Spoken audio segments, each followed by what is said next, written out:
Sino nga ba ang tunay na king of meme coins? Ang OG na Dogecoin o ang tinaguriang Dogecoin killer na Shiba Inu?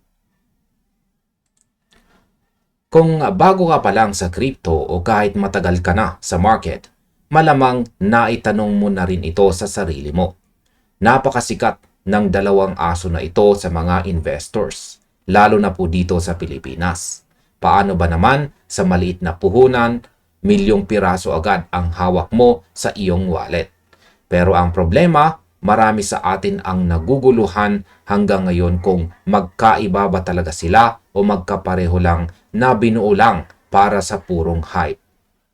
Huwag kayong mag-alala dahil sa video na ito, pag-uusapan po natin ang 5 pangunahing pagkakaiba ng dalawang higanting meme coins na ito gamit po ang pinakabagong datos ngayon pong taong 2026.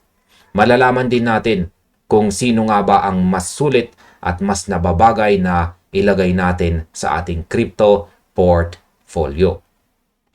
Kailangang maintindihan po ng bawat investor na ang market ay mabilis pong magbago. Ang mga meme coins na dati ay itinuturing lang na biro ay may hawak ng bilyong-bilyong dolyar na market capitalization ngayon. Kaya naman ang pagpili po sa pagitan ng dalawang asset na ito ay hindi lang dapat base sa kung aling disenyo ang mas cute o kung aling community ang mas maingay sa social media. Kailangan po natin ng malalim na pagsusuri sa kanilang teknolohiya at saka ekonomiya. Yan, simulan po natin sa kanilang pinagmulan o history dahil dito pa lang ay makikita mo na ang malaking lamat sa kanilang pundasyon. Kaya unahin po natin ang OG at yan po ay si Dogecoin. Nagsimula ito noong taong 2013 at ginawa lang talaga ito bilang isang joke o biro ng mga creators nito para pagtawanan ang wild speculation sa crypto space noon. Gumawa po sila ng sarili nilang blockchain na hango po o fork mula sa teknolohiya ng Litecoin. Ang layunin po ni Doge ay simple lamang, maging isang masayang digital currency na ginagamit sa pagtitip sa internet o maliliit na payments sa pang-araw-araw na transaction. Fast forward po tayo sa taong 2020. Ipinanganak naman po si Shiba Inu or SHIB. Inilunch ito ng isang misteryosong founder na nagngangalang Ryoshi bilang isang eksperimento sa decentralized community building. Pero heto ang pinakamalaking twist at kaibahan na dapat alam mo bilang isang responsableng trader. Ang Dogecoin ay isa pong coin dahil may sarili po siyang blockchain network na tumatakbo ng independent. Habang si Shiba Inu naman ay isang token, isang ERC20 token na nakasakay o binuo sa loob ng Ethereum network. Ibig sabihin, nakikisakay lamang itong si SHIB sa infrastructure at security ng Ethereum habang si Doge ay may sarili po siyang bahay at sariling mga validators. Sa aking pananaw, ang kaibahang ito ang nagdidikta kung paano po sila gumagalaw sa market. Si Doge ay umaasa po sa sarili nitong network upang mapanatili ang bilis ng transaction. Habang si SHIB naman ay direktang naaapektuhan ng anumang kaganapan, pag-upgrade o pagsikip sa network ng Ethereum.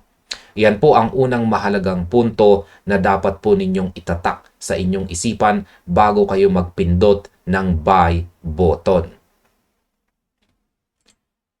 Yan, dito naman po tayo sa supply mechanics, ang inflationary laban sa deflationary. Yan, usapang matematika. At napakahalaga po nito sa direksyon ng presyo sa long term. Yan po ang supply mechanics. Kung hindi mo titignan ang supply, para kang bumili ng lupa na hindi mo alam kung gaano kalaki ang sukat. Ang Dogecoin ay inflationary. Ibig sabihin, walang katapusan ang supply nito habang buhay. Kada taon, may nadadagdag po na 5 billion na bagong Doge sa sirkulasyon sa pamamagitan po ng block rewards ng mga miners. Dahil hindi po ito nauubos at patuloy na dumarami, ang focus ng Doge ay hindi ang maging rare o o madalang, kundi ang maging parang totoong barya or coin na laging pwedeng gastusin kahit saan nang hindi natatakot na maubusan ng supply ang buong mundo. Sa kabilang banda naman, itong si Shiba Inu ay deflationary. Nagsimula si SHIB sa isang napakalaki at nakakahilong supply na 1 quadrillion tokens. Pero mayroon silang tinatawag na active burning mechanism. Sa tuwing may gumagamit ng kanilang network o may nagaganap na transaction sa kanilang mga platform, may porsyento ng tokens ang permanenteng tinatapon sa isang dead wallet o sinusunog para lumit ang supply sa katagalan ng panahon. Ngayon, bakit mahalaga ito sa atin bilang mga investor? Kay Dodge, umaasa ka na mas mabilis ang pagpasok ng bagong kapital at bagong mamimili o buyers kaysa sa bilis ng pagdami ng supply na iniluluwa ng system kada taon. Kay SHIB naman, umaasa ka na sa paglipas ng mga panahon, mas hihigpit ang scarcity o kakulangan ng token dahil po sa sunugan o burning na siyang pwede pong magtulak sa presyo nito pataas kahit manatili lang ang kasalukuyang demand. Sa aking pananaw, mas paborable para sa mga retail investors ang deflationary model kung ang pag-uusapan ay ang potensyal para sa malalaking parabolic price spikes sa hinaharap. Dito naman po tayo sa ecosystem at saka utility. Pag-usapan naman po natin ang utility o ang aktual na gamit ng dalawang asset na ito sa totoong buhay. Hindi pwedeng habang buhay ay nakasandal lang tayo sa hype ng social media. Kailangan natin ng tunay na pakinabang sa teknolohiya. Si Dogecoin, simple lang ang pangarap mula pa noong simula. Yan ay ang maging the people's currency. Ayaw nito ng komplikadong teknolohiya o mga mahihirap intindihing mga applications. Walang native smart contracts itong si Doge sa pangunahing chain nito. Ang gusto lang ng network nito ay maging mabilis, ligtas at murang paraan ng pagpapadala ng halaga o pera sa kahit anong sulok ng mundo nang walang maraming abala. Pero itong si Shiba Inu napakakomplikado at sobrang ambisyoso ng direksyon ng mga developers nito. Dahil po sa nakatira sila sa Ethereum network, nagawa nilang magtayo ng isang buong ecosystem na binubuo ng iba't ibang sangay o branches. Mayroon po silang sariling Layer 2 network na tinatawag na Shibarium na naglalayong magbigay ng mas mabilis na transaction at mas murang gas fees para sa mga users nito. Mayroon din silang sariling decentralized exchange na tinatawag na Shiba Swap kung saan pwedeng mag-stake at mag-swap ang mga users. May mga NFT projects sila at may mga inihahanda pang plano para sa sarili po nilang metaverse at saka Web3 na games. Kung sa aspeto naman ng community ang pag-uusapan, parehong solid ang dalawang kampo. Ang Doge Army ay kilala sa buong crypto space sa pagiging masayahin, chill at hindi po masyadong stressed sa takbo ng market. Habang ang SHIB Army naman ay kilala sa pagiging sobrang agresibo, palaban at seryosong dedikado sa pagpo-promote at pagtatanggol ng kanilang token sa lahat ng social media platforms. Sa aking pananaw, pagdating sa aspeto ng technological na development, mas malawak po ang sakop at potensyal ng Shiba Inu ecosystem dahil hindi ito humihinto sa paggawa ng mga bagong Web3 applications. Ayan, hindi po natin pwedeng pag-usapan ang dalawang naglalakihang asset na ito nang hindi po nababanggit ang tinatawag nating Elon Musk factor. Ayan. Malaki ang naging papel ng impluensya sa kasaysayan ng mga meme coins. Si Elon Musk ay opisyal at hayagang taga-suporta ng Dogecoin.